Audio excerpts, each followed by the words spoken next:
कि last week जो होता है उसके अंदर में हम लोगों ने पढ़ा था कि श्री रामचंद्र जी और लक्ष्मण जी और सीता जी तीनों मिलकर के जाते हैं। और मैं एक चीज का डिफरेंस जो बता रही थी वो ये है कि तुलसीदास जी की जो रामायण है उसके अंदर में आगे आगे राम जी चलते हैं, बीच में सीता जी चलती है और पीछे के अंदर में लक्ष्मण जी चलते रहते हैं। और वाल्मीकि जी की रामायण में आगे आगे लक्ष्मण जी चलते हैं, बीच में सीता है और लास्ट के अंदर में रामचंद्र जी।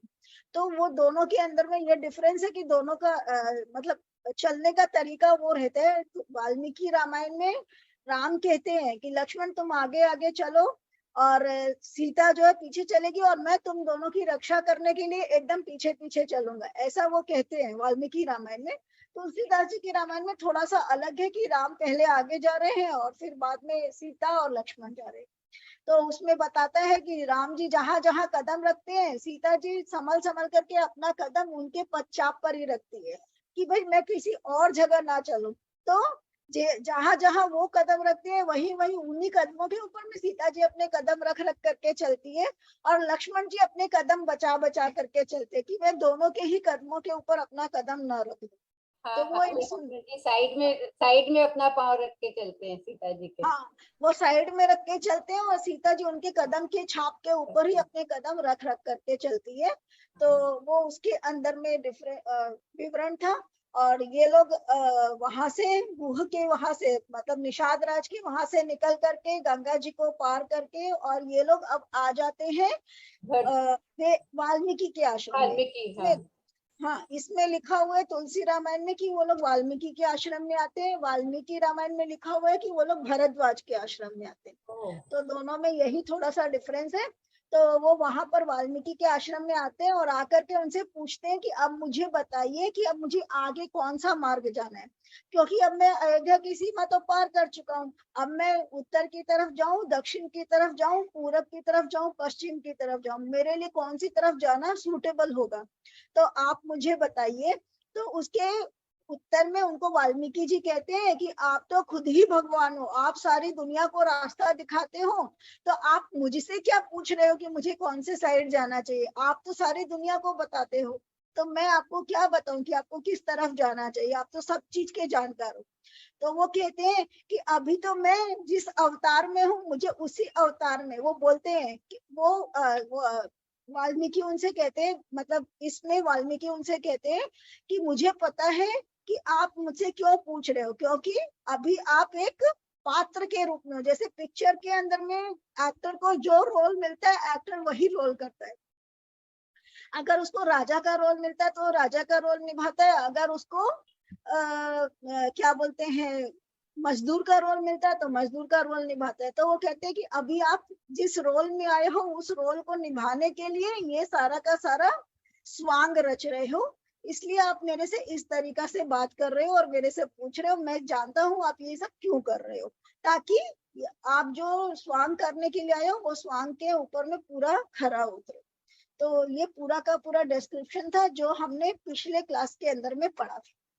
ठीक है, तो अब हम लोग आगे का ले लेते हैं कि दोहा नंबर है 127। ठीक है, अयोध्या कांड दोहा नंबर 127 तक हम लोगों ने पढ़ा।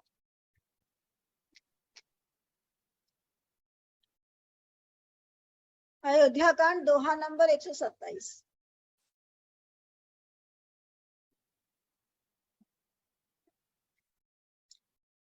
ठीक है, अब आगे पढ़ू मैं। पूछे हूँ मोहि की रहो कह, मैं पूछत सकुचाऊं, जह न हो तह देहु कही, तुम ही देखाओ ठाऊं। आपने मुझसे पूछा कि मैं कहाँ रहूं, परंतु मैं यह पूछते सकुचाता हूँ कि जहाँ आप न हो वह स्थान बता दीजिए, तब मैं आपके रहने के लिए स्थान दिखाऊं।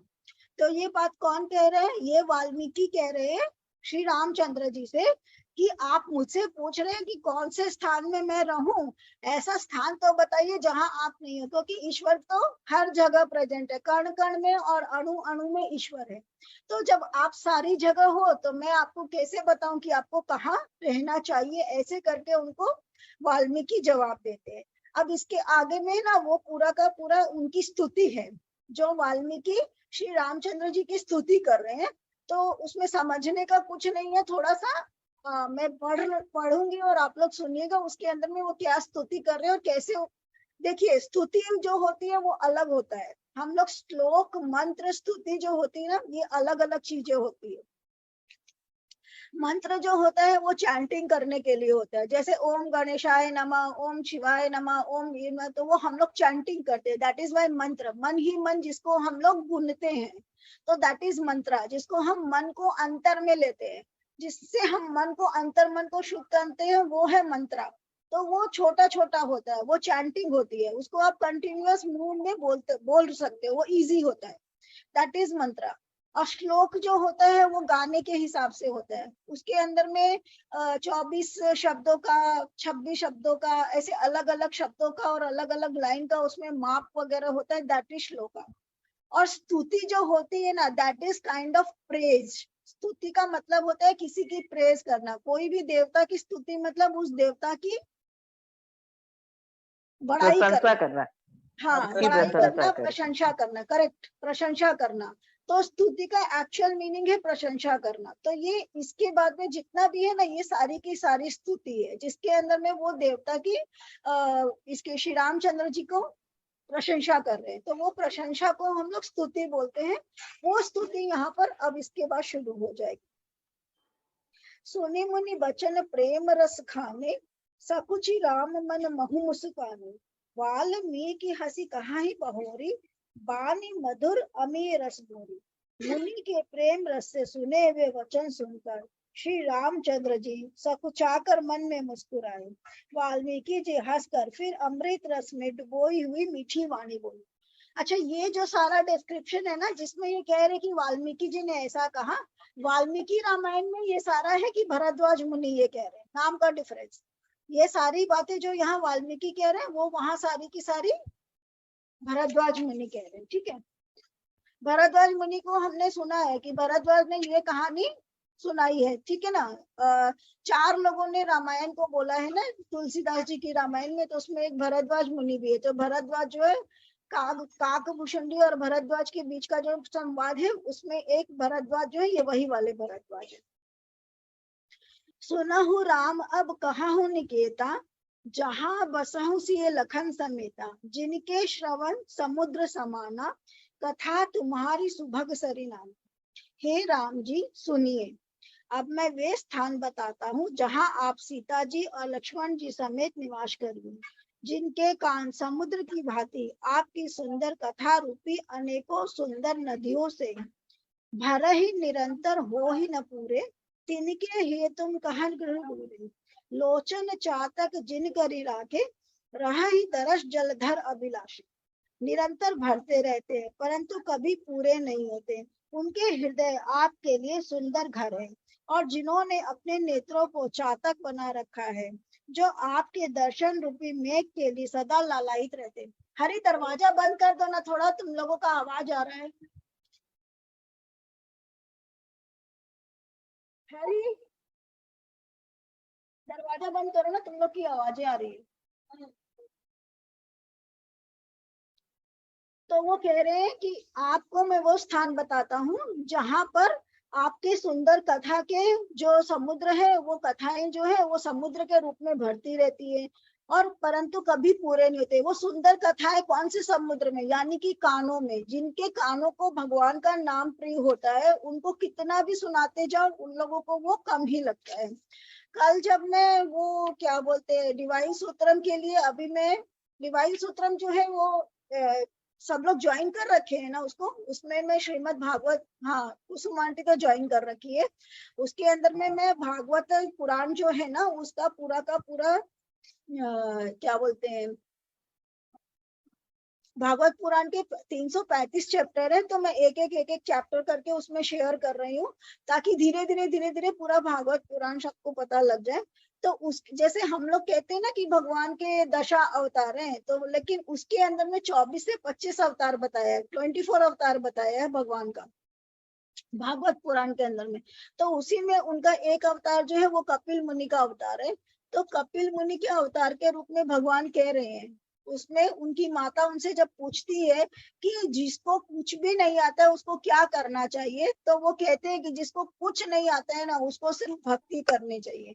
वो अगर भगवान का नाम सुने, भगवान का नाम की गाथा करे और भगवान का नाम करे और भगवान से ऐसे संवाद करे जैसे मैं और आप कर रहे, वैसे अगर संवाद करे और भगवान की भक्ति में डूबा रहे, तो वो that is more than sufficient. उससे ज्यादा और कुछ करने की जरूरत नहीं। उसी को वो सांख्य योग का नाम दिए, भक्ति योग और सांख्य योग का नाम दे रहे हैं कि जिसको कुछ नहीं आता है, जिसको कोई वेद का नॉलेज नहीं है, जिसको महाभारत रामायण कुछ नहीं आता है, वो लोग और कुछ नहीं कर सकते, केवल भगवान का नाम तो ले ही सकते। तो भगवान का नाम लेने के बारे में बताते। तो वैसा ही यहाँ पर कुछ विवरण है कि जिनका कानों को भगवान का नाम प्यारा होता है ना, उनके कानों को, वैसे ही जो लोग होते हैं उन लोगों के हृदय में आप निवास करिए। मतलब आपके और हमारे हृदय में निवास करें, ताकि क्योंकि हम लोग मिलकर के भगवान का नाम ले रहे हैं। तो वो कह रहे हैं आप ऐसे लोगों के हृदय में निवास करिए। निद्रहि सरित सिंधु सरसारी, रूप बिंदु जल होहि सुखारी, तिनके हृदय सदन सुखदायक, बसहु बंधु सिय सह रघुनायक। तथा जो भारी भारी नदियों, समुद्रों और झीलों का निरादर करते हैं और आपके सौंदर्य के एक बूंद जल से सुखी हो जाते हैं, अर्थात आपके दिव्य सच्चिदानंद स्वरूप के किसी एक अंग की जरा सी भी झांकी के सामने स्थूल, सूक्ष्म और कारण तीनों जगत के अर्थात पृथ्वी, स्वर्ग और ब्रह्मलोक तक के सौंदर्य का तिरस्कार करते हैं। हे रघुनाथ जी, उन लोगों के हृदय रूपी सुखदायी भवनों में आप भाई लक्ष्मण जी और सीता जी सहित निवास करिए। यानी कि जिनको सबसे ज्यादा आपका ही सुख प्यारा है, यानी जो सिर्फ आपके बारे में ही सोचते हैं, जिनके नेत्रों में आपकी ही छवि बसी हुई है, उन लोगों के हृदय में आप निवास करिए। वो पूछते हैं ना कि मैं कहाँ रहूं, मेरे रहने की कोई जगह बताइए, तो कह रहे हैं ये स्तुति है कि आप इन इन लोगों के जगह पे रहिए, इनके हृदय में आप निवास करिए। जसु तुम्हार मानस विमल, हंसिनी जीहा जासु, मुक्ता हल गुण गन चुनई, राम बसई ही तासु। आपके यश रूपी निर्मल मान सरोवर से जिसकी जीभ हंसिनी बनी हुई आपके गुण समूह रूपी मोतियों को चुपती रहती है, हे राम जी आप उसमें हृदय में बसी। देखिए कितनी सुंदर उक्ति है। हम लोग सोच करके भी, जो लोग कविता वगैरह लिखते ना, इतनी सुंदर उक्ति है कि किसके हृदय में निवास करना है। जैसे हंस केवल मोती को चुगता है ना, हम लोगों की कहावत है ना, हंस चुगेगा दाना तुमका, कौवा मोती खाएगा। तो हंस हमेशा क्या चुनता है, मोती चुनता है। तो जिनकी जीवा, यानी जो अपने मुख से केवल भगवान का नाम लेते रहते, तो उनका मुंह क्या उनके मुंह को उन्होंने किससे कंपैरिजन किया है, हंस से कंपैरिजन किया है कि जिनका मुख हंस के जैसा है और जो भगवान की कथा करते हैं, यानी कि वो वाले मोती चुग रहे, भगवान की कथा रूपी मोती को जो चुगते हैं। तो ये कह रहे हैं कि आपके यश रूपी निर्मल मान सरोवर में जिसकी जीभ हंसिनी बनी हुई आपके गुण समूह रूपी मोतियों को चुगती रहती है, हे राम जी आप उनके हृदय में बसिए। तो हम जैसे लोगों के हृदय में भी भगवान बस सकते हैं, क्योंकि हम भी प्रत्यक्ष रूप से भगवान का ही क्या कर रहे हैं, हम भगवान की महिमा का ही वर्णन कर रहे हैं, और तो कुछ कर नहीं रहे, मैं कर रही हूँ आप सुन रहे। तो हम जैसे लोगों के हृदय में आप निवास करें। प्रभु प्रसाद सुचि सुभग सुबासा, सादर जासु लहई नितनासा, तुम्हि निवेदित भोजन करहि, प्रभु प्रसाद पट भूषण धरि। जिसकी नासिका प्रभु के पवित्र और सुगंधित सुंदर प्रसाद को नित्य आदर के साथ ग्रहण करती है, और जो आपको अर्पण करके भोजन करते हैं और आपके प्रसाद रूपी वस्त्राभूषण को धारण करते हैं। तो हम लोग भी ये करते हैं कि नहीं करते हैं, सब लोग करते हैं। घर में जो भी खाना लगता है वो पहले भगवान को भोग लगाते हैं, उसके बाद हम लोग लेते हैं। तो वही कह रहे हैं कि जो लोग जो भी आपका लिए जो भी खाना बनाते हैं उसको आपके निमित्त ही बनाते हैं, ये सोचकर बनाते कि ये हमको भगवान को अर्पण करना है, और फिर उसको आपका प्रसाद समझ करके ग्रहण करते हैं। ऐसे लोगों के हृदय में आप निवास करिए। यानी कि जो आपकी पूजा करता है और जो आपके बारे में सोचता है उसके हृदय में निवास करिए। जो खाना भी आप ही को अर्पण करके खा रहा है, मतलब जिसके पास में इतना समय नहीं है कि वो आपके बारे में सोच रहा है, परंतु आपके के बारे में सोच करके बना रहा है और उसको आपका प्रसाद समझ करके ग्रहण करे, उसके भी हृदय में आप निवास करें। शीस नवई सुर गुरु द्विज देखी, प्रीति सहित करी विनय विशेषी, करनित करहि राम पद पूजा, राम भरोस हृदय नहीं जुड़ा। जिनके मस्तक देवता, गुरु और ब्राह्मणों को देखकर बड़ी नम्रता के साथ प्रेम सहित झुक जाते हैं, जिनके हाथ नित्य श्री रामचंद्र जी के चरणों की पूजा करते हैं और जिनके हृदय में श्री रामचंद्र जी का भरोसा है, दूसरा नहीं। और जो लोग कौन सा और किसके हृदय में निवास करने को कह रहे हैं? जो लोग ब्राह्मणों को और गुरु को देख करके नमस्कार करते हैं, जो भगवान की पूजा करते हैं और जो भगवान के चरणों में सिर झुकाते हैं, मतलब जो किसी भी रूप से भगवान का कुछ भी कर रहे हैं, उनके हृदय में आप निवास कीजिए। चरण राम तीरथ चली जाही, राम बसऊ तिनके मन माही, मंत्र राज नित जपहि तुम्हारा, पूजे ही तुम्हें सहित परिवार। तथा जिनके चरण श्री रामचंद्र जी के तीर्थों में चल कर जाते हैं, हे राम जी, आप उनके मन में निवास कीजिए, जो नित्य आपके मंत्र राज को जपते हैं और परिवार सहित आपकी पूजा करते हैं। तो जो परिवार सहित आपकी पूजा करते हैं और आपके मंत्र को जपते हैं, मंत्र कौन सा? राम राम राम राम राम राम राम राम, दैट इज मंत्र। क्यों? क्योंकि एक ही शब्द है, बोलने में बहुत इजी है, दैट इज मंत्र। ठीक है, जो बोलने में इजी है, जिसको मन में हम अंतर मन में इजीली उतार सकते हैं, दैट इज मंत्र। ये आप लोग मन में बिठा लीजिए, मंत्र किसको बोलते हैं। ठीक है, तो वो मंत्र को जो लोग उच्चारण कर रहे हैं और जो अंतर मन से उस मंत्र की चैंटिंग करके आपका नाम ले रहे हैं, उनके हृदय में आप निवास कीजिए। तर्पण होम करहि विधि नाना, विप्र जेवाई देहि बहुदाना, तुमते अधिक बुरहि जिये जानी, सकल भाय सेवई सन। जो अनेकों प्रकार के तर्पण और हवन करते हैं तथा ब्राह्मणों को भोजन कराकर बहुत दान देते हैं, तथा जो गुरु को हृदय में आपसे भी अधिक मानकर सर्वभाव से सम्मान करके उनकी सेवा करते। अब इन्होंने क्या है, किसी को भी नहीं छोड़ा है। वो क्या कह रहे हैं, ये सारे लोग जो करते हैं उनके भी हृदय में निवास करिए। इसके अलावा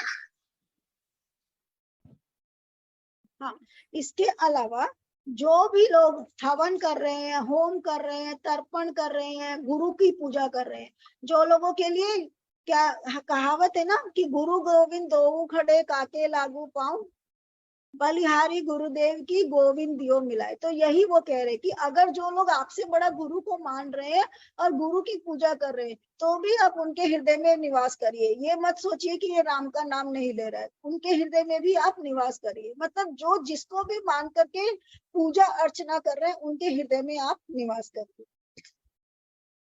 सब करी मागई एक फलू, राम चरण रति होऊ, तिनके मन मंदिर बसहु, सी रघुनंदन दो।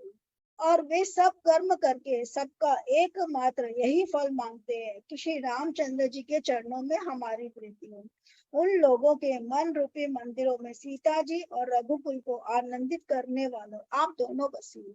तो जो भी लोग आपकी भक्ति मांग रहे हैं, उन लोगों के हृदय के अंदर में आप, उनके मन मंदिर में आप सीता जी के साथ में और हनुमान जी के सीता जी के साथ और लक्ष्मण जी के साथ में बस जाइए। है ना, वो आप लोगों में से कितने लोगों ने वो फोटो देखी है जिसमें हनुमान जी अपनी छाती फाड़ते हैं तो उसके अंदर में सीता जी जो है, देखा है ना वो वाला फोटो सब लोगों ने। और है ना, ये मुझे पता नहीं है ये सच है कि नहीं है, परंतु लोग कहते हैं कि श्री राम सुखदास जी जो थे, उनका जब वो डॉक्टर लोग जब उनकी धड़कन को चेक करते थे तो उसके अंदर में से राम राम राम राम की आवाज आती थी। I don't know whether it is truth और नॉट, परंतु मैंने ये सुना है कि राम सुखदास जी हमेशा राम राम राम राम का जपन करते रहते थे। तो बाद में जब उनको कैंसर हो गया था ना, तो जब डॉक्टर उनकी धड़कन को चेक करते थे तो वो उनके धड़कन में से राम राम के शब्द आते थे। जैसे टक टक टक टक हम लोग का धड़कन कैसे बजता है ना, टक टक टक टक, तो उसकी जगह उसमें से राम राम ऐसे आवाज आता था, सुना है मैंने। तो वो कह रहे कि जो लोग इस तरीका से सारा टाइम आपका चिंतन करते रहते हैं, उनके हृदय में भी आप निवास कीजिए। काम क्रोध काम कोह मद मान न मोहा, लोभ न क्षोभ न राग न द्रोह, जिनके कपट दंभ नहीं माया, तिनके हृदय बसहु रघुराया। अब किनके हृदय में रघुनाथ को और बसने के लिए कह रहे हैं कि जिनमें न तो काम क्रोध मद अभिमान और मोह है। हम लोगों में क्या है, ये सारी चीजें है ना, हम लोगों का किसी भी चीज से पीछा नहीं छूटता है। काम काम काम यानी कि कामना, डिजायर। क्रोध यानी कि एंगर, छोटी छोटी बातों में नाराज हो जाना। मद यानी कि खमंड, गरूर जिसको बोलते हैं, छोटी छोटी चीजों के लिए गरूर। अभिमान यानी कि जिसको हम लोग बोलते हैं ईगो, है ना। और मोह, मोह यानी कि अटैचमेंट, बच्चों के साथ अटैचमेंट, हस्बैंड के साथ अटैचमेंट, चीजों के साथ अटैचमेंट, गहनों के साथ में अटैचमेंट, दैट इज मोह। न लोभ है न क्षोभ है। लोभ का मतलब सबको पता है, ये ग्रीड। और क्षोभ यानी कि मन के अंदर में कष्ट कि अरे हमको वो पूछा ही नहीं, अरे वो तो मेरे को बताया ही नहीं, अरे वो तो मेरे को करा ही नहीं, दैट इज क्षोभ। जहाँ हम मन ही मन घुटते रहते हैं, मन ही मन सोचते रहते कि अरे ये तो मैंने बोलियो ही को नहीं, ये तो मैंने करियो ही को नहीं, है ना। ये सब जो चीजें होती है इसको बोलते हैं क्षोभ। तो ये सारा क्षोभ है। न राग है न द्वेष है। राग का मतलब कोई भी चीज को लेकर के हम बार बार गुनते रहते हैं। जो मैंने बोला ना कि ये नहीं हुआ नहीं हुआ नहीं हुआ, तो वो राग, मन ही अंदर घुटना जिसको बोलते हैं। अंदर ही अंदर हम लोगों को गुस्सा जो आता है, जिसको हम बोलते हैं रेज, इंग्लिश में रेज बोलते हैं, कि अंदर ही अंदर हम लोगों को गुस्सा आ रहा है, सामने जता नहीं रहे, दैट इज राग। द्वेष यानी कि जेलसी। और न कपट दंभ और माया। कपट यानी कि किसी के साथ में हम लोगों को ट्रेजन कर रहे हैं, यानी कोई को धोखा दे रहे हैं, या कोई के साथ में हम लोग बोलते कुछ है, मुंह में राम बगल में छुरी जो बोलते हैं ना, वो कपट। दंभ यानी कि जरूरत से ज्यादा अपना जो किया है उसका अचीवमेंट। ईगो और घमंड अलग होता है, और दंभ मतलब मेरे अचीवमेंट को लेकर के मेरे को उसके ऊपर जरूरत से ज्यादा प्राउड है, दैट इज दंभ। दोनों में फर्क है, ईगो में और प्राउड में। और दंभ मतलब इंग्लिश वर्ड इसका मुझे समझ में नहीं आ रहा है, जहाँ पे आपको अपने ही अचीवमेंट के लिए जरूरत से ज्यादा फील होता है, जिसको क्या बोलते हैं, उसका इंग्लिश वर्ड क्या होगा, अपनी प्रशंसा, मतलब जो करता है नहीं, अपनी अपने बड़ाई करना। अचीवमेंट के ऊपर में जिसको बहुत गरूर होता है। जैसे रावण को बोलते हैं कि रावण को दंभ था, क्योंकि उसको ये घमंड था कि कि हम मैं कितने ये सब कुछ कर सकता हूँ, मैं ही सबसे ज्यादा पावरफुल हूँ, उसको दंभ बोलते हैं। जहाँ आपको अपने ऊपर जरूरत से ज्यादा Arrogance. Arrogance है. Superiority complex. No, it is not Superiority arrogance. complex. No, it is not superiority complex. दंभ मतलब Arrogance. it is not arrogance. Attitude नहीं होगा, एटीट्यूड तो नहीं, एटीट्यूड नहीं होगा। मैं करेक्ट वर्ड ढूंढ के बताऊंगी, ग्रुप में डालूंगी। अपने ऊपर जरूरत से ज्यादा विश्वास होना, मतलब ऐसा नहीं है कि तुम्हारे को एक्चुअल में पावर नहीं है। सपोज आज मैं बोल रही हूँ, मैं अगर मैं सपोज, अरे मेरे से बढ़िया तो रामायण कोई कर ही नहीं सकता है, मेरा जो ग्रुप है एक्चुअली में इसका यही होगा कि दम। अपने ऊपर अहंकार का दम होना, मतलब एक होता है ना आपको कि मतलब ऐसा अपने नहीं को स्वाभिमान अपने होता को है। सबसे बड़ा समझना, अपने दूसरों के सामने अपने आप को ऊंचा दिखाना। हाँ, एक नहीं, एक अपने आप होता है ना को ऊंचा स्वाभिमान। दिखाना दूसरे को, क्योंकि आप एक्चुअल में अचीवर हो इसके लिए। हाँ, जैसे कि अगर मैं बहुत बड़ी स्विमर हूँ, तो मैं सबको बोलने जाऊंगी कि मेरे से बड़ा तो कोई स्विमर इस दुनिया में आज तक हुआ ही नहीं है, मैं ही सबसे बड़ी स्विमर। तो मैंने जो अचीवमेंट किया है उसके ऊपर जो मुझको घमंड होता है ना, दैट इज दम्भ। एक्चुअली में क्या होता है ना कविता दीदी, दो चीज होती है ना, एक होता है स्वाभिमान, और स्वाभिमान के लिए स्वाभिमान होता है, और एक अहंकार। ये अहंकार का दम, दम मतलब उसमें अहंकार आ ही जाता है, मतलब हाँ, आप अपने स्वाभिमान ऊपर तो ही है। अलग चीज हो गया, स्वाभिमान तो हो गया हाँ कि बिल्कुल मतलब अलग हम, चीज है, स्वाभिमान हाँ, एकदम अलग चीज है, वही मैं बोल हाँ। रही हूँ कि दो और तरह के घमंड होते का हैं। मतलब ये होता है कि आपके पास में है नहीं है, आपको घमंड है उस चीज का, है कुछ है ही नहीं, परंतु थोथा चना बाचे खाना टाइप हो गया कि आपको कुछ है नहीं परंतु आपको घमंड बहुत ज्यादा है ना। और दंभ का मतलब हो गया कि आप में एक्चुअली वो क्वालिटी है, यू आर डेफिनेटली अचीवर, परंतु आपको उसका बहुत अहंकार है कि मेरे जैसी किताब तो कोई लिख ही नहीं सकता है, मेरे से बड़ा एक्टर तो कोई हो ही नहीं सकता है ना। उस चीज का दम्भ है उनको जो उनके पास उस है चीज का जो actually। अहंकार होता है ना, उसको हिंदी में हाँ। दम्भ बोलते हैं। हिंदी इंग्लिश का उसका वर्ड मुझे अभी पता नहीं है, सेल्फ कुछ होता होगा, जो भी है। तो दम्भ है। और माया तो सबको पता ही है, माया का मतलब इल्यूजन, और माया ही है। हे रघुराज, आप उनके हृदय में निवास कीजिए, यानी कि जिनके हृदय में ये कुछ भी नहीं है, एकदम सरल जो है, उनके हृदय में भी आप निवास कीजिए। यानी जो पूजा भी नहीं कर रहा है, जो पाठ भी नहीं कर रहा है, जो आपको भोजन भी नहीं अर्पण कर रहा है, जो गुरु और गोविंद किसी को भी नहीं मान रहा, परंतु उसमें ये सारी क्वालिटीज है कि वो एकदम सरल है, एकदम सरल हृदय है, बच्चे के जैसा जिसका हृदय है, उसके हृदय में भी आप निवास कीजिए। ऐसे वो स्तुति कर रहे हैं। सबके प्रिय सबके हितकारी, दुख सुख सरिस प्रशंसागारी, कहा ही सत्य प्रिय वचन विचारी, जागत सोवत सरन तुम। जो सबके प्रिय और सबका हित करने वाले हैं, जिन्हें दुख और सुख तथा प्रशंसा और गाली समान है, जो विचार कर सत्य और प्रिय वचन बोलते हैं, तथा जो जागते सोते आपकी ही शरण है ना। ऐसे लोग कहाँ मिलते हैं आजकल? आजकल का जमाने में तो ऐसे लोग नहीं होते हैं, पहले का जमाने का पता नहीं। तुम्हारी छाड़ी गति दूसरी नाही, राम बसऊ तिनके मन माही, जननी सम जानहि पर नारी, धनु पराव विषते विष भारी। और आपको छोड़कर जिनके दूसरी कोई गति नहीं है, हे राम जी, आप उनके मन में बसिए, जो पराई स्त्री को जन्म देने वाली माता के समान जानते हैं, और पराया धन जिन्हें विष से भी भारी विष है ना।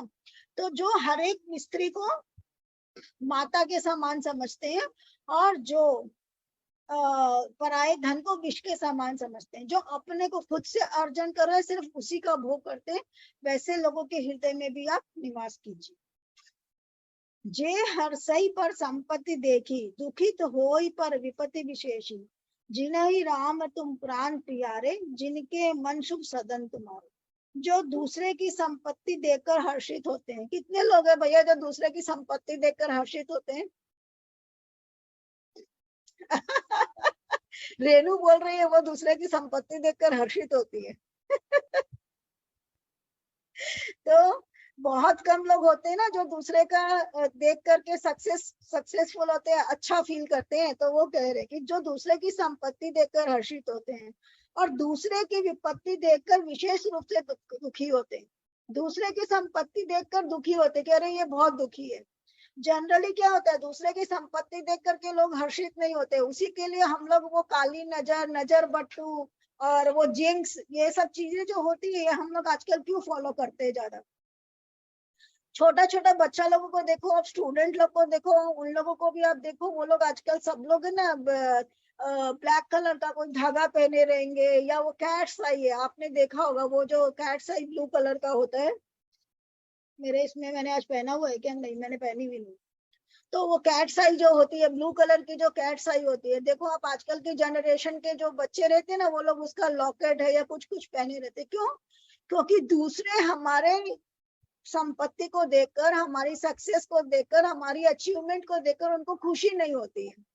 तो उनका जो एक नेगेटिव एनर्जी है वो आपको इफेक्ट करता है। अगर वो आपके बहुत क्लोज प्रॉक्सिमिटी में है तो उनकी नेगेटिव एनर्जी आपको आप तक पहुंचेगी ही पहुंचेगी, उनकी नेगेटिव वाइब्स आप तक पहुंचती है। तो उससे अपने आप को प्रोटेक्ट करने के लिए मैंने कहा था, जैसे हम लोग ब्रेसलेट्स पहनते हैं, कुछ लोग वो पहनते हैं, कुछ लोग रक्षा सूत्र, जैसे मैंने कहा कि घर के भी आपने रक्षा सूत्र मांडो ताकि आपका घर नजर से बचा रहे। तो बहुत कम लोग ऐसे होते हैं जो दूसरे का अचीवमेंट देख करके और दूसरे का वो देख करके खुश होते हैं। कुछ ना कुछ मन में आ ही जाता है, या कुछ लोग जानबूझकर करते हैं, कुछ लोग अनजाने में करते हैं, परंतु ऐसा हो जाता है। तो जो दूसरे की संपत्ति देखकर हर्षित होते हैं और दूसरे की विपत्ति देखकर विशेष रूप से दुखी होते हैं, और हे राम जी, जिन्हें आप प्राणों के समान प्यारे हैं, उनके मन आपके रहने के योग्य शुभ भवन है। स्वामी सखा पितु मातु गुरु, जिनके सब तुम तात, मन मंदिर तिनके बसहु, सी सही दो भ्रात। अब क्या कह रहे हैं? तुम ही हो माता, तुम ही पिता हो, तुम ही हो बंधु सखा, तुम ही, जो तुमको इस तरीका से समझता है ना। जिनके स्वामी सखा पिता माता और गुरु, यानी कि तुम ही हो माता पिता, तुम ही हो बंधु सखा, तुम ही हो साथी, तुम ही सहारे, कोई ना अपना सिवा तुम्हारे। जो इस बात को एक्चुअल में फॉलो करता है, उनके हृदय में भी आप निवास कीजिए। अवगुण तज सबके गुण गहई, विप्र धेनु हित संकट सहाई, नीति निपुण जिन कई जग जी का, घर तुम्हार जिनकर मनुनी का। जो अवगुण को छोड़कर सबके गुणों को ग्रहण करते हैं, ब्राह्मण और गौ के लिए संकट रहते हैं, नीति निपुणता में जिनकी जगत में मर्यादा है, उनका सुंदर मन आपका घर है। गुण तुम्हार समुझई निज दोषा, जय सब भांति तुम्हार भरोसा, राम भगत प्रिय लागहि जेहि, तेहि उर बसहु सहित बैदेहि। जो गुणों को आपका और दोषों को अपना समझता है, जिसे सब प्रकार से आपका ही भरोसा है, और राम भक्त जिसे प्यारे लगते हैं, उनके हृदय में आप सीता सहित निवास कीजिए। जो गुणों को आपका और दोषों को अपना समझता है, इसका मतलब क्या हुआ? इस लाइन को कोई एक्सप्लेन कर सकता है? इसमें जिसमें जो गुण मतलब उस व्यक्ति में जो गुण है वो भगवान की कृपा से है, लेकिन जो दोष उसके अपने कर्मों से ही है। वो जो बात ये सोचते हैं उसके लिए लिखा हुआ है।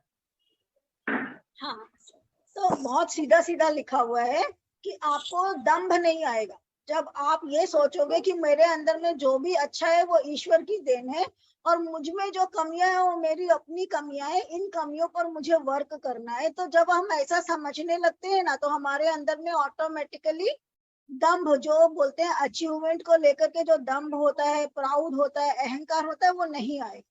तो जब आपके मन में ये फीलिंग आ जाएगी ना, तो वो घमंड अपने आप भाग जाएगा। अगर आपके पास में पैसा है तो आप बोलेंगे अरे बाबा दादी की बहुत ही बड़ी कृपा है, जो मेरे तो दादी इतना काम सल्टाती, जब जरूरत पड़ी तो इतना पैसा। तो आपको क्या लगेगा? मैंने कुछ नहीं किया है, मैंने जो बिजनेस करा उसमें दादी मेरे साथ खड़ी थी, इसलिए मेरे पास में ये पैसा आया। आपने कोई एग्जाम दिया, आपका रिजल्ट अच्छा है, आपने सोचा कि हे भगवान मेरा तो बहुत अच्छा आ गया, भगवान मेरे साथ खड़ा था। तो आपको क्या होगा? अहंकार नहीं आएगा कभी। तो इसीलिए वो कह रहे हैं, Dumb is opposite of humility. दंभ means Or opposite of humility. Correct, Humble. Opposite of, हाँ करेक्ट, ऑपोजिट ऑफ ह्यूमिलिटी और हम्बलनेस का ऑपोजिट है, करेक्ट है।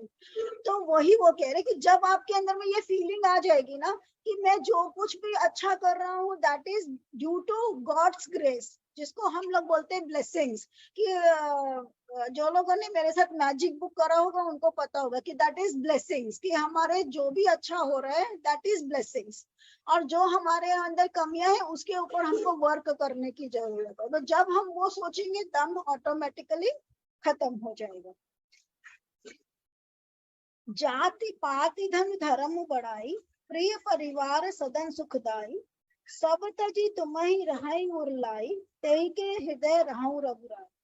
जाति पाति धन धर्म बढ़ाई, प्यारा परिवार और सुख देने वाला घर, सबको छोड़कर जो केवल आपको ही हृदय में धारण किए रहता है, हे रघुनाथ जी आप उसके हृदय में रहिए। तो जो सब कुछ छोड़ छाड़ करके आपको वरण करता है, आप उसके हृदय में रहिए। देखिए, आप ईश्वर से जो मांगते हैं ना, ईश्वर आपको वही देते हैं। इसका कोई एग्जाम्पल है आपके पास में?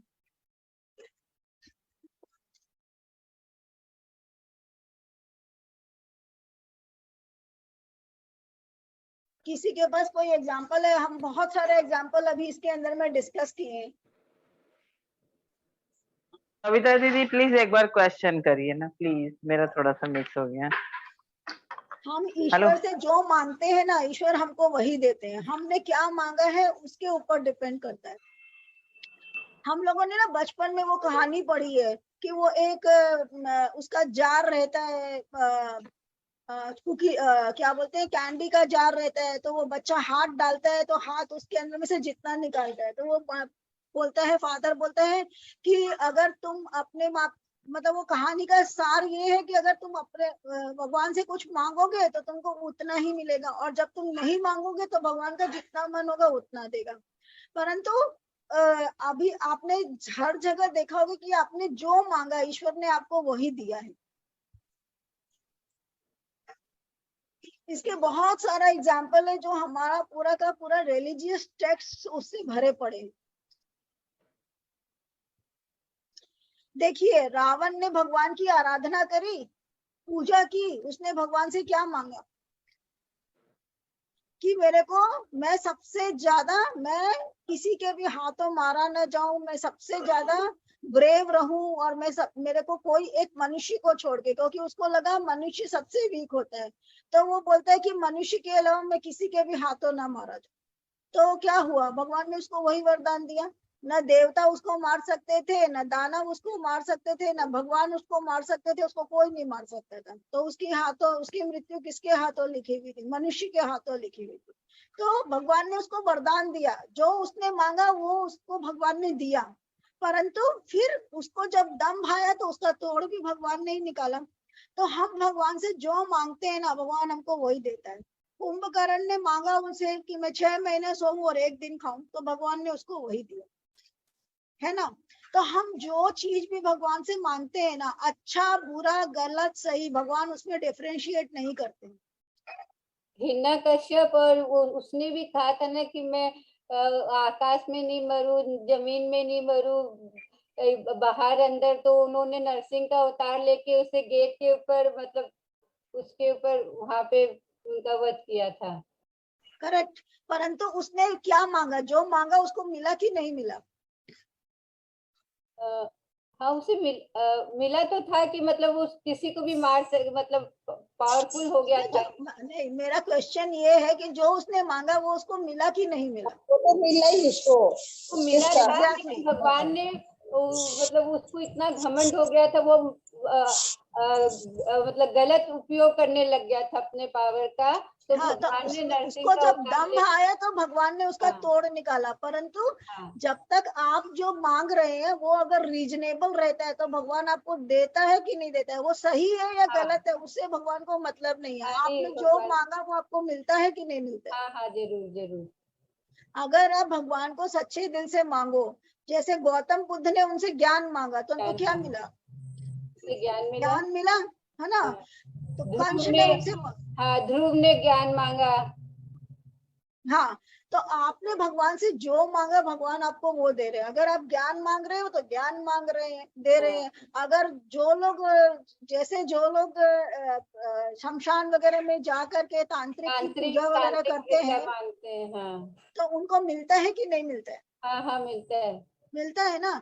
तो भगवान डिफरेंशिएट नहीं करते हैं कि आप क्या मांग रहे हो, हाँ, अच्छा हाँ, मांग हाँ। रहे हो कि बुरा मांग रहे हो, क्या कर रहे हो, उस पर डिफरेंशिएट नहीं कर रहे हैं। उसका रिजल्ट क्या आएगा वो एक अलग चीज है। वो अलग चीज है, सही बात। आपने जो मांगा उसका रिजल्ट वो आपको क्या देंगे वो एक अलग मैटर है, परंतु आप जो मांगते हो आपको वो मिलता है। तो यहाँ वही कह रहे हैं कि जाति पातु धन धर्म पढ़ाई, प्रिय परिवार सदन जगाई, सब तजी तुम्हारी रहाई उरलाई, ते के हृदय बसो रघुराई। तो वो कह रहे हैं इसके अंदर में कि जो सिर्फ आपको ही मांग रहा है, मतलब जो मांग रहे कि भगवान मेरे हृदय में रहो, उनके हृदय में तो आप जरूर ही निवास करिए। जो जिसने सब कुछ छोड़ दिया, सब चीज को तज दिया, यानी कि सब चीज को त्याग दिया है, और जो सिर्फ आपको मांग रहे उनके हृदय में आप जरूर निवास करिए। क्योंकि जो आप मांगोगे आपको ईश्वर वो जरूर देगा। अगर आप सच्चे मन से जो भी मांग रहे हो आपको वो चीज जरूर देगा। ये पूरा का पूरा हमारा स्क्रिप्ट इससे, हमारा पूरा का पूरा धर्म ग्रंथ इससे भरा पड़ा है कि जिसने जो मांगा ईश्वर ने उसको वो दिया है। सरगु नरकु अप बरगु समाना, जहता देख धरे धनुबाना, करन बचन मन राउर चेरा, राम करहु तेई के उरडेरा। स्वर्ग नरक और मोक्ष जिनकी दृष्टि में समान है, क्योंकि वह जहां तहां केवल धनुष बाण धारण किए आपको ही देखता है, और जो कर्म से, वचन से और मन से आपका दास है। हे राम जी, आप उसके हृदय में डेरा कीजिए। तो देखिए, जो आपको केवल मान रहा है आप उसके हृदय में निवास कीजिए। जैसे वाल्मीकि ने क्या किया, भगवान का नाम ही तो जपा ना केवल, हाँ या ना, हाँ, है ना। तो उन्होंने केवल राम राम राम राम राम राम जपा, तो उनको क्या मिले? राम मिले कि नहीं मिले? उनको राम भी मिले, उनको रामायण का ज्ञान भी मिला, उनको ब्रह्मा जी भी मिले, उन्होंने रामायण की रचना भी कर दी, है ना। तो आपने जो मांगा, समय लगता है, आपको समय देना पड़ेगा, आपको डेडिकेटेड होना पड़ेगा, परंतु जो आप मांगते हो वो आपको ईश्वर जरूर देता है। जाहि न चाहि कबहु कछु, तुम सन सहज सनेऊ, बसहु निरंतर तासु मन, सो राउर निज गेहूं। जिसको कभी भी कुछ भी नहीं चाहिए और जिसका आपसे स्वाभाविक प्रेम है, आप उसके मन में निरंतर निवास कीजिए, यह आपका अपना घर है। तो जिसका आपसे स्वाभाविक प्रेम है, आप उसके मन में निरंतर निवास कीजिए, वह आपका अपना घर है। तो ईश्वर कहाँ रहते हैं? ईश्वर को हम लोग ढूंढते हैं मंदिर में, मस्जिद में जा करके ढूंढ रहे हैं। तो ईश्वर का घर कहाँ है? आपका मन जो है, जिसमें आप बार बार ईश्वर की आराधना कर रहे हो, वही ईश्वर का घर है। तो ये कह रहे हैं कि वही आपका घर है, आप वही रहिए। जहाँ जो मन आपको सारा वक्त याद करते रहते हैं, आप वही रहिए, वही आपका स्थान है। जैसे हनुमान जी ने राम जी का किया था। करेक्ट, जैसे हनुमान जी ने राम जी का किया था, तो हनुमान जी के हृदय में वो निवास करते हैं। तो वैसे ही आप उनके हृदय में निवास कीजिए, जो हमेशा आपको जपते रहते हैं। यही विधि मुनिवर भवन दिखाए, बचन सप्रेम राम मन भाए। कह मुनि सुनहु भानुकुल नायक, आश्रम कहूं समय सुखदायक। इस प्रकार मुनि श्रेष्ठ वाल्मीकि जी ने श्री राम जी को घर दिखाए। उनके प्रेम पूर्ण वचन श्री राम जी के मन को अच्छे लगे। फिर मुनि ने कहा, हे सूर्य कुल के स्वामी सुनिए, अब मैं इस समय के लिए सुखदायक आश्रम कहता हूँ। इतना देर तक वो क्या कह रहे थे? श्री राम जी की स्तुति कर रहे थे, उनकी प्रशंसा कर रहे थे, और उनको बता रहे थे कि ये उनका प्रशंसा कर रहे थे कि आप कहाँ कहाँ रहते हो। अब वो बता रहे, अब यहाँ पर एक्चुअल बता रहे हैं कि इस प्रकार मुनि वाल्मीकि ने श्री रामचंद्र जी को घर दिखलाए, और फिर उन्होंने कहा, सुनिए, अब मैं इस समय के लिए सुखदायक आश्रम कहता हूँ। अब आपको कहाँ रहना चाहिए वो मैं जगह बताता हूँ। आपकी स्तुति करने के बाद में मैं आपको बताता हूँ कि आपको अब कहाँ रहना चाहिए। चित्रकूट गिरि करहु निवासु, तह तुम्हारा सब भांति सुपासु। सैल सुहावन काजन चारु, के ही करी के हरि मृग विहग विहारू। आप चित्रकूट पर्वत पर निवास कीजिए, वहां आपके लिए सब प्रकार की सुविधा है। सुहावना पर्वत है और सुंदर वन है। वह हाथी, सिंह, हिरन और पक्षियों का विहार स्थल है। नदी पुनीत पुराण बखानी, अत्रि प्रिया निज तपबल आनी। सुरसरी धार नाव मंदाकिनी, जो सब पातक पोतक डाकी। वहां पवित्र नदी है जिसकी पुराणों ने प्रशंसा की है, और जिसको अत्रि ऋषि की पत्नी अनुसुईया जी अपने तपोबल से लाई थी। वह गंगा जी की धारा है, उसका मंदाकिनी नाम है। वह सब पाप रूपी बालकों को खाद डालने के लिए डाकिनी रूप है। तो क्या कह रहे हैं कि अब आप कहाँ निवास करिए? चित्रकूट पर निवास कीजिए, क्योंकि चित्रकूट जो है, वहां जो है पवित्र गंगा जी बह रही है मंदाकिनी के रूप में। आप वहां निवास करिए। और मंदाकिनी के अंदर कैसे, जैसे डाकिनी बच्चों को खा जाती है, वैसे ही मंदाकिनी नदी सबके पाप को हर लेती है। ये कंपैरिजन है कि मंदाकिनी नदी आपके पाप को उसी तरह खा जाएगी जिस तरीका से डाकिनी बच्चों को खा जाती है। तो वहीं पर आप निवास कीजिए। वहां पर सुंदर सुंदर कंद मूल और फल भी, क्योंकि ये लोग कहाँ रह रहे? वन में रह रहे, तो वन में कुकिंग तो हो नहीं सकता है ना उस समय में। तो और वो लोग तपस्वी की तरह रहना है, तो उस जगह रहे जहाँ पर इजीली फ्रूट्स, वेजिटेबल्स ये सब अवेलेबल हो। तो इसलिए कह रहे हैं कि आप वहां रहिए, वहां पर आपको फल मूल ये सब अच्छे से अवेलेबल रहे। अत्रि आदि मुनिवर बहु बसहि, करहि जोग जप तप तन करहि।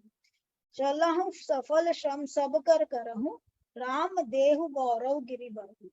अत्रि आदि बहुत से श्रेष्ठ मुनि वहां निवास करते हैं, जो योग जप और तप करते हैं और शरीर को कसते हैं।